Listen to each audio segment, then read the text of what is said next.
Hello everyone, so let's start today class. आज की class में हम लोग पढ़ने वाले हैं गणित शिक्षण शास्त्र। तो आइए जानते हैं आज की कंटेंट क्या क्या है। गणित शिक्षण की समस्याएं और निदानात्मक शिक्षण। आज हम जानेंगे कि बच्चों को क्यों गणित के शिक्षण में समस्याएं होती है और साथ ही साथ जो भी समस्याएं हो गई है तो उसका निदान हम किस तरह से करेंगे।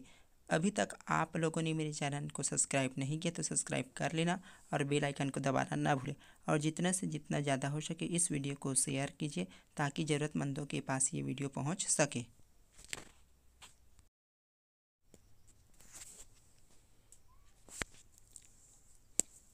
आइए जानते हैं गणित शिक्षण की समस्याओं के बारे में। अधिकांश विद्यार्थी गणित विषय में उतने नहीं होते अच्छे जितने उनसे आशा की जाती है। बच्चे किस कारण से निपुण नहीं होते हैं? देखो, एक टीचर ये समझता है कि बच्चे गणित में अच्छे होने चाहिए, लेकिन होता क्या है कि बच्चे अच्छे नहीं हो पाते हैं, तब होशियार नहीं होते हैं। तो इसके क्या क्या कारण है, आइए हम इसके कारण के बारे में जानते हैं। पहला, प्राथमिक स्तर पर छात्रों की गणितीय नींव का कमजोर होना। अब देखिए होता क्या है, माध्यमिक स्तर पर गणित शिक्षण की एक मुख्य समस्या है ये कि छात्रों का जो प्राथमिक जो स्तर होता है उनका गणित का शिक्षण बहुत ही कमज़ोर होता है, जिसके कारण बच्चे क्या करते हैं, माध्यमिक स्तर पर छात्रों का जो गणित का जो शिक्षण है अच्छे से नहीं समझ पाते हैं वो। इसी कारण से गणित शिक्षण के प्रति बच्चों में रुचि कम हो जाती है। इसलिए सबसे पहले प्राथमिक स्तर को क्या करना चाहिए, मजबूत बनाना चाहिए। बच्चों को आसानी से समझाना चाहिए, अच्छे सरल तरीके प्रभावी ढंग से समझाना चाहिए। तभी क्या हो गया, माध्यमिक स्तर भी क्या होगी, मजबूत होगी और बच्चे गणित के सीखने में रुचि लेंगे। दूसरा देखते हैं हम गणित शिक्षण की विधियाँ। अब ये कैसे प्रभावित करती है भाई गणित सीखने में? शिक्षण विधि का सीधा संबंध लर्निंग प्रक्रिया से होता है। जितने भी छात्र होते हैं एक ही विधि से नहीं सीख पाते हैं, इसलिए एक टीचर को चाहिए कि अधिक से अधिक विधि का उपयोग करे और सरल से सरल विधि का उपयोग करे, जैसे खेल विधि, करके सीखना विधि, निरीक्षण विधि, खोज विधि। तो इन सब का उपयोग करना चाहिए। ये क्या होते हैं, पूरी तरह से प्रभावी होते हैं और बच्चे इसमें इंटरेस्ट लेते हैं। जितनी शिक्षण विधि जितनी सरल होती है उतने ही बच्चे वैज्ञानिक ढंग से प्रभावशाली ढंग से सीखते हैं और सीखने की जो प्रक्रिया होती है सरल और लाभदायक होती है। नेक्स्ट हम देखते हैं शिक्षक का व्यवहार। एक शिक्षक का जो व्यवहार होता है छात्रों के प्रति मृदुभाषी होना चाहिए, सरल होना चाहिए, सहज होना चाहिए। शिक्षक का जो व्यवहार होता है छात्रों के सीखने को क्या करता है, पूरी तरह से प्रभावित करता है। यदि शिक्षक का व्यवहार अत्यंत कठोर होता है तो छात्र भी उनसे पढ़ना पसंद नहीं करते हैं। नेक्स्ट देखते हैं हम छात्रों का शारीरिक मानसिक स्वास्थ्य। तो आइए जानते हैं ये कैसे प्रभावित करता है। छात्रों का मानसिक शारीरिक रूप से स्वस्थ होना अत्यंत आवश्यक है, क्योंकि बालक के ध्यान रुचि पर इसका प्रभाव पड़ता है।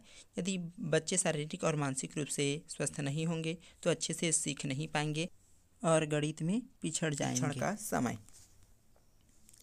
यदि छात्र अधिक देर तक किसी भी क्रिया को करता है तो क्या होने लग जाती है, उन्हें थकान का अनुभव होने लग जाता है, जिससे सीखने की जो प्रक्रिया होती है उसमें बाधा उत्पन्न होने लग जाती है। तो इससे होता क्या है, विद्यालय में हमें क्या करना चाहिए, विद्यालय में गणित जैसे कठिन विषय को पहले पढ़ाना चाहिए तथा बाद में सरल विषय को पढ़ाना चाहिए। नेक्स्ट हम देखते हैं अध्यापक का विषय के प्रति सही ज्ञान का ना होना। यह भी मुख्य कारणों में से एक कारण है। यदि अध्यापक को अपने विषय की गहन जानकारी नहीं है, पूर्ण जानकारी नहीं है, तो वह बच्चों को बहुत कुछ नहीं दे पाएगा। यदि अध्यापक को अपनी विषय का पूर्ण ज्ञान होगा तो क्या करेगा एक शिक्षक, आत्मविश्वास के साथ छात्रों को नया ज्ञान देगा, जिससे बच्चे अच्छे से सीखेंगे, समझेंगे और जानेंगे और रुचि जगेगी बच्चों को, क्योंकि एक शिक्षक जो होगा पूरी तरह से जानकारी नई नई जानकारी देगा तो उनको इंटरेस्ट होगा और आसानी से सीख पाएंगे वो। नेक्स्ट हम देखते हैं व्यक्तिगत भेदों का ज्ञान। प्रत्येक छात्र की बुद्धि, रुचि, योग्यता, क्षमता आदि सभी कैसे होती है, अलग अलग होती है, जिससे उसमें किसी भी चीज़ को सीखने की जो क्षमता होती है सभी बच्चों में अलग अलग होती है। तो इसकी जानकारी शिक्षक को होना चाहिए। क्योंकि स्कूल में मेधावी बालक भी होते हैं, सामान्य बालक भी होते हैं, पिछड़े हुए बालक भी होते हैं। तो इन सभी की समस्याओं को एक शिक्षक को समझना चाहिए और समझने के आधार पर हल निकालना चाहिए कि मैं कैसे शिक्षा दूं जिससे बच्चे क्या हो सके, सीख सके और आगे बढ़ सके। नेक्स्ट हम देखते हैं अभ्यास के उचित विभाजन की व्यवस्था न होना। अभ्यास गणित शिक्षण का एक महत्वपूर्ण अंग है। बिना अभ्यास के गणित को नहीं सीखा जा सकता। अभ्यास उतना होना चाहिए जितना छात्र उसे बिना थकावट के क्या कर सके, हल कर सके, अर्थात बिना थकावट का अनुभव किए कर सके। यह प्रक्रिया निरंतर होना चाहिए। आवश्यकता से अधिक अभ्यास जब हो जाता है तो सीखने की जो क्षमता होती है इसमें कमी आने लग जाती है, तो ये भी इफेक्ट डालता है। अब आइए हम देखते हैं पाठ्यक्रम की संरचना की समस्या। अब ये कैसे इफेक्ट डालते हैं सीखने में। गणित शिक्षण में पाठ्यक्रम की संरचना का बड़ा महत्व है। पाठ्यक्रम कैसा होना चाहिए, सरल से कठिन की ओर होना चाहिए और साथ ही साथ बाल केंद्रित होनी चाहिए और रियल लाइफ से जुड़ा हुआ होना चाहिए ताकि बच्चे उसे आसानी से समझे और समझकर सीख सके। लेकिन माध्यमिक स्तर पर पाठ्यक्रम संरचना का व्यवस्थित ना होना भी एक समस्या है। इसलिए पाठ्यक्रम सरल, सुंदर, प्रवाहपूर्ण, सरल भाषा में बोधगम्य, बच्चों के मानसिक स्तर के अनुसार होना चाहिए। नेक्स्ट हम देखते हैं गणित शिक्षण के लिए उचित व्यवस्थित वातावरण का न होना। विद्यालयों में गणित शिक्षण के लिए उचित वातावरण की समस्या बनी रहती है। जैसे क्या होना चाहिए गणित शिक्षण के लिए? गणित शिक्षण के लिए गणित कक्षा, गणित प्रयोगशाला, पुस्तकालय, कक्षा में प्रकाश, ये बहुत ही क्या है, महत्व है, जिनका संबंध होता क्या है, बच्चों के अधिगम पर पड़ता है। इसलिए उचित वातावरण का होना क्या है, अत्यंत जरूरी है। अब हम जानते हैं निदानात्मक शिक्षण अर्थात इस डायग्नोस्टिक टीचिंग, ये क्या होता है। निदानात्मक शिक्षण का मतलब होता है कि बच्चों की समस्याओं को जानना। एक शिक्षक छात्रों को गणित के अध्ययन में क्या क्या कठिनाइयाँ हैं, वह कहाँ कहाँ गलतियाँ करते हैं, वह किस प्रकार की गलतियाँ करते हैं और क्या गलतियाँ करते हैं आदि का पता लगाने के लिए निदानात्मक परीक्षण करते हैं। एक शिक्षक जो होता है, सीधा सीधा बात कहा जाए, बच्चे क्या क्या गलतियाँ करते हैं अध्ययन के समय और कहाँ पर गलतियाँ करते हैं और किस प्रकार की गलतियाँ करते हैं, तो इन्हीं सब को पता लगाने के लिए टीचर क्या करते हैं, निदानात्मक परीक्षण करते हैं। जिससे होता क्या है, उन्हें पता चल जाता है कहाँ पे बच्चे कहाँ पे गलतियाँ कर रहे हैं। जिससे क्या करते हैं, टीचर उनको उपचारात्मक शिक्षण देते हैं फिर उसके बाद, ताकि उनकी सभी समस्याएं दूर हो सकें। अब आइए जानते हैं निदान का अर्थ। निदान का अर्थ क्या होता है, जानना या पता करना। शिक्षक पहले निदानात्मक शिक्षण द्वारा छात्रों की कठिनाइयों का निदान करते हैं। उसके बाद उनको अपनी व्यक्तिगत कठिनाइयों से मुक्त करने के लिए उपचारात्मक शिक्षण देते हैं। ये इसका पूरा अर्थ स्पष्ट है। पहले शिक्षक क्या करेगा, निदानात्मक शिक्षण करेगा। इसके द्वारा जितनी भी बच्चों को कठिनाइयाँ हैं उनके बारे में जानेगा, समझेगा। समझने के बाद उन कठिनाइयों को पर्टिकुलर व्यक्तिगत रूप से क्या करता है, एक एक बच्चे को व्यक्तिगत रूप से उनकी समस्याओं को दूर करने का प्रयास किया जाता है। और जो प्रयास किया जाता है उसे हम रेमिडियल टीचिंग अर्थात उपचारात्मक शिक्षण कहते हैं। ये जानते हैं निदानात्मक शिक्षण के प्रक्रिया। प्रभावी शिक्षण तथा शिक्षा की गुणवत्ता में सुधार करने के लिए निदानात्मक शिक्षण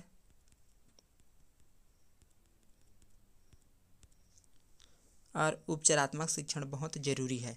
यदि हमें एक प्रभावी शिक्षण बनाना है या बच्चों की शिक्षा में गुणवत्ता लाना है तो इसके लिए बहुत ही जरूरी है निदानात्मक शिक्षण और उपचारात्मक शिक्षण। अब आइए हम चर्चा कर लेते हैं निदानात्मक शिक्षण की मुख्य बिंदु क्या क्या है। पहला है उन विद्यार्थियों को खोजना जिन्हें सहायता चाहिए। दूसरा, त्रुटियां कहाँ हो रही है, त्रुटियां क्यों हो रही है। तो यही मुख्य बिंदु है। पहले ऐसे विद्यार्थियों को ढूंढा जाता है जिन्हें एक टीचर की सहायता है, जिन्हें सीखने में समस्याएं हैं और त्रुटि क्यों हो रही है, कहाँ से हो रही है, इनके बारे में पहले पता लगाया जाता है। अब आइए हम देखते हैं निदानात्मक परीक्षण के मुख्य उद्देश्य क्या है। विश्लेषण, ना कि आकलन करना। इनका प्रथम मुख्य उद्देश्य है विश्लेषण करना, उसके बारे में, न कि आकलन करना। इसी तरह दूसरा है गुणात्मक, ना कि मात्रात्मक। निदानात्मक शिक्षण के प्रकार।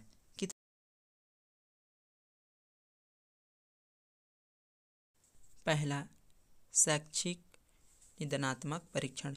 इसमें शिक्षा से संबंधित त्रुटियों को जाना जाता है, पहचाना जाता है। दूसरा है शारीरिक निदानात्मक परीक्षण। इसमें बच्चे को कहीं शारीरिक रूप से समस्याएं तो नहीं हो रही है, इसको पहचाना जाता है। निदानात्मक परीक्षण के उद्देश्य, आइए हम इसके उद्देश्य के बारे में जानते हैं। पहला, कमजोरियों विशेषताओं का पता लगाना। सबसे पहले बच्चे में क्या क्या कमजोरी है उसको पता लगाया जाता है। दूसरा, पिछड़े बालकों की पहचान करना। ऐसे कौन कौन से बच्चे हैं जिनको समस्या है और जो पिछड़ गए हैं सीखने में, उनकी पहचान करते हैं। तीसरा, अध्ययन अध्यापन की प्रक्रिया में सुधार। अब जैसे पहले दूसरा टीचिंग मेथड अपनाते थे, अब पता करने के बाद अब क्या करेंगे, अपने टीचिंग प्रक्रिया में सुधार लाएंगे। नेक्स्ट है छात्रों की कमियां अच्छाइयों के आधार पर शैक्षिक निर्देशन देना। अब बच्चों के अच्छाइयों के आधार पर क्या करेंगे, शैक्षिक निर्देशन देंगे, गाइडेंस देंगे उसकी कमी के अनुसार। नेक्स्ट है उचित शिक्षण विधि का प्रयोग करना, अर्थात इसमें उचित शिक्षण विधि का उपयोग करेंगे, जैसे खेल विधि हो गया, लर्निंग बाय डूइंग विधि हो गया। इंटरेस्टिंग लगे बच्चों को ऐसे टीचिंग मेथड का उपयोग करेंगे। मूल्यांकन नीतियों में परिवर्तन करना। बच्चे का जो मूल्यांकन किया जाता है तो उस मूल्यांकन में भी क्या करेंगे, परिवर्तन करेंगे, ताकि बच्चे अच्छे से समझ सके मूल्यांकन की प्रक्रिया में जो भी प्रश्न दिया जा रहा है और उसको आसानी के साथ बना सके। नेक्स्ट देखते हैं बाल केंद्रित शिक्षा बनाना और पाठ्यक्रम में परिवर्तन करना। एजुकेशन जो है पूरी तरह से कैसा होना चाहिए, बाल केंद्रित होना चाहिए, बालकों के अनुसार होना चाहिए, न कि एक शिक्षक के अनुसार, न ही एजुकेशन के अनुसार होना चाहिए। और जो भी पाठ्यक्रम होगा यह भी कैसा होना चाहिए, सरल प्रवाहपूर्ण होना चाहिए। लास्ट है इसका आखिरी, उपचारात्मक शिक्षण की व्यवस्था करना। जब पूरी तरह से निदान कर लिया जाता है तो निदान के बाद ज़रूरी है कि उसका उपचार भी किया जाए। तो ऐसे बच्चों को अब कौन सा शिक्षण दिया जाता है, उपचारात्मक शिक्षण दिया जाता है। इसमें उसकी समस्याओं को दूर किया जाता है। निदानात्मक परीक्षण के चरण, तो मुख्य 5 चरण होते हैं इसके। पहला, समस्यात्मक बालक की पहचान करना। दूसरा है बालक से त्रुटि कहाँ हो रही है। तीसरा इसके स्टेप है त्रुटियों के कारण की पहचान करना। अब क्या कारण है भाई, इसलिए बच्चे त्रुटि कर रहे हैं। उपचार कैसे किया जाए इस पर चर्चा करना। अब बच्चे से तो त्रुटि हो रही है तो इस पर चर्चा करना कि हम उसको कैसे दूर कर सकते हैं। उपचार देने के बाद इस बात पर ध्यान दिया जाता है कि यह समस्या उत्पन्न ही ना हो दोबारा। तो ऐसा ट्रीटमेंट दिया जाता है, ऐसा रिमीडियल टीचिंग दिया जाता है कि ये जो समस्या उत्पन्न हो रही है दोबारा भविष्य में ना हो। तो इसके 5 क्या है, चरण होते हैं जो एग्जाम की दृष्टि से वेरी इंपॉर्टेंट होते हैं।